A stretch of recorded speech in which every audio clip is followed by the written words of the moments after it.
Mais de 40% da Amazônia brasileira está em unidades de conservação ou áreas protegidas de uma maneira geral. São 185 milhões de hectares em áreas protegidas, terras indígenas, áreas extrativistas, unidades de conservação, reserva biológica, assentamentos florestais e assim por diante. No mundo aquecido, isso vale ouro. E aí? Vamos pegar só as terras indígenas daquele mapa. Nós temos hoje, na Amazônia, em remanescentes, cerca de 47 bilhões de toneladas de carbono. Isso não, quase, chefe, dá o quê? 4, 5 anos de emissões globais de gases de efeito estufa. 30% do estoque são 13 bilhões de toneladas de carbono. Se vocês querem saber quanto representa em protocolos de Kyoto, divide por 2 qualquer número em toneladas de carbono. Não é CO2, é carbono. Vocês vão ver quantos Kyotos representam isso, que é o esforço mundial mais relevante. O desmatamento evitado, provocado pela criação dessas unidades, é por volta de 5 bilhões de toneladas de carbono. Não é pouca coisa. O efeito dessas unidades, aqui é a área do Xingu, Mato Grosso, Pará, o que está em amarelo é o Parque do Xingu, azul a bacia, o desmatamento até 2005 vai aparecer em vermelho. Isto é o desmatamento acumulado até 2005 e a área de proteção que essas unidades fazem. Eu fui procurado hoje por um jornalista da CBN querendo saber sobre os 64 milhões de hectares na Amazônia, o Veríssimo colocou isso na apresentação dele, que não tem destino. É preciso que o governo federal dê destino às áreas devolutas, às áreas que estão em conflitos. E uma das maneiras de fazer isso é criando resex, criando unidades de uso sustentável, flonas, você pode explorar de maneira sustentável a madeira e assim por diante, porque cria esse tipo de mecanismo. Eu falei dos estados, já vários deles têm, o Acre, por exemplo, avançou muito, vou terminar, avançou muito numa legislação estadual sobre REDD, assim como o Amazonas fez uma legislação de mudança climática. Isso, eu não vejo isso em lugar nenhum do mundo, nem no mundo em desenvolvimento, nem no mundo desenvolvido. Você tem os Estados Unidos hoje, ou talvez até na Europa, o esquema de comércio de emissões europeu, que infelizmente não inclui REDD, não inclui florestas, né? Os europeus colocam muito a vontade de proteger as florestas nos trópicos, mas o maior mercado gerado de emissões não inclui opções florestais. Portanto, isso tem que ser revisto para alinhar o discurso. É isso aqui que eu quero terminar, que é fundamental. Vamos pegar só a meta brasileira que está na política nacional, portanto, é uma lei que tem que ser regulamentada, tem que ser cumprida, para o desmatamento. A ideia é reduzir em 80% o desmatamento até 2020. Se nós pegássemos e transformássemos essa área que vai se evitar o desmatamento e transformar em carbono, ou em CO2 nesse caso, nós temos 2,9 bilhões de toneladas de CO2 que nós estamos prometendo deixar de emitir até 2020. Ok? Se nós fizermos o dever de casa, e os números estão mostrando que nós estamos fazendo mais do que o prometido, nós vamos deixar de emitir isto.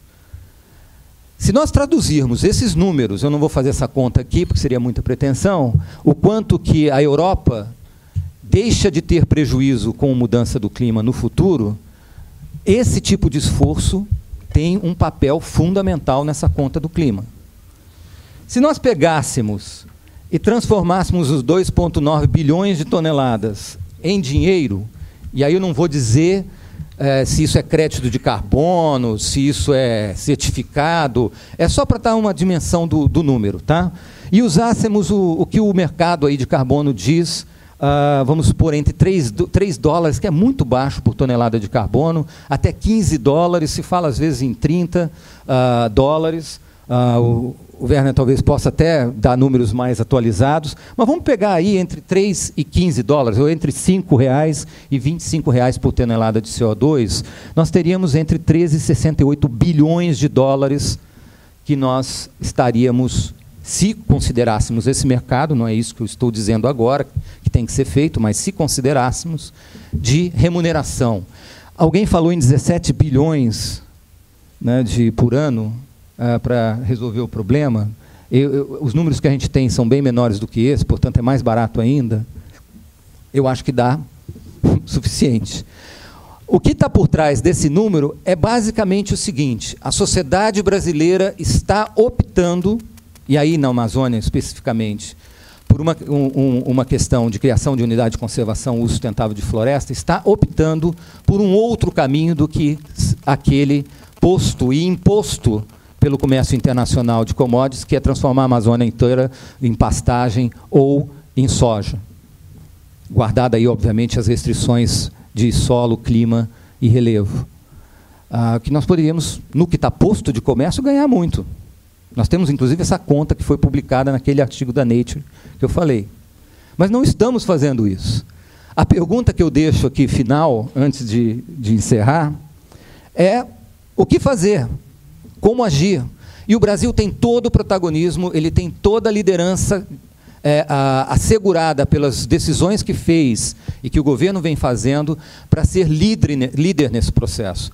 Eu concordo muito com o embaixador Marcos quando ele diz que nós estamos muito mais proativos do que na defensiva, e esse é o caminho que o Brasil tem que fazer. A grosso modo, a gente tem que achar maneiras de trazer recursos mantendo a floresta e maneiras de trazer recurso intensificando a agropecuária, a produção agrícola, reflorestamento nas áreas abertas, que, como vocês viram nas apresentações anteriores, não são poucas. Mais de 20 milhões estão abandonados.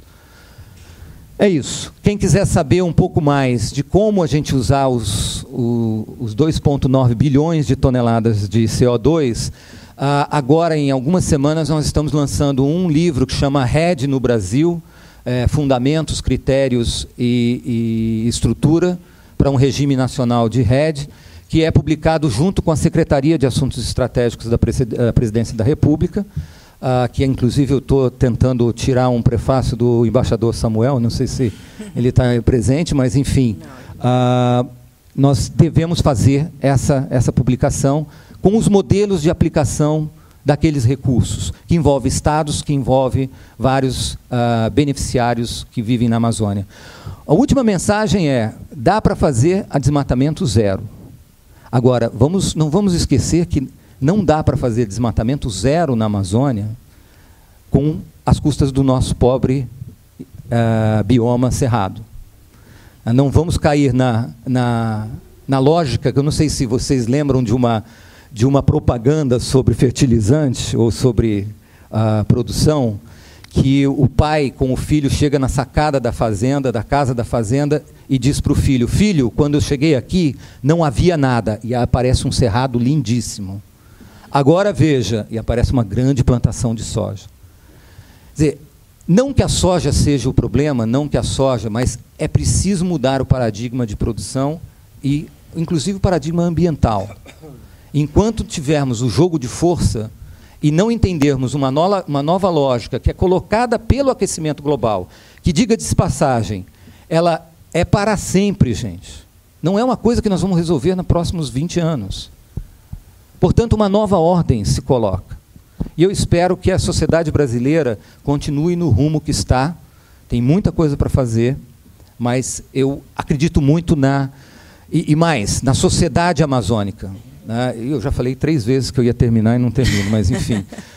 E nesse sentido, eu só queria fazer de novo uma última afirmação que é extremamente importante.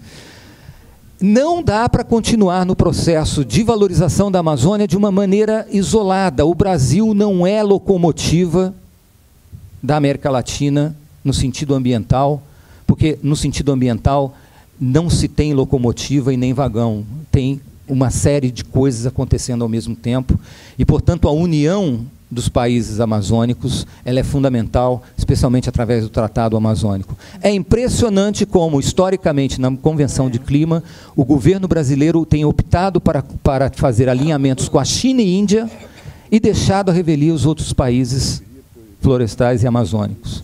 Enquanto essa lógica não muda também, Nós perdemos a força desse discurso, que eu espero que vocês tenham entendido o sentido da coisa, o discurso de poder fazer mais e poder sim, por que não, ser compensados. Obrigado. Agora eu terminei mesmo.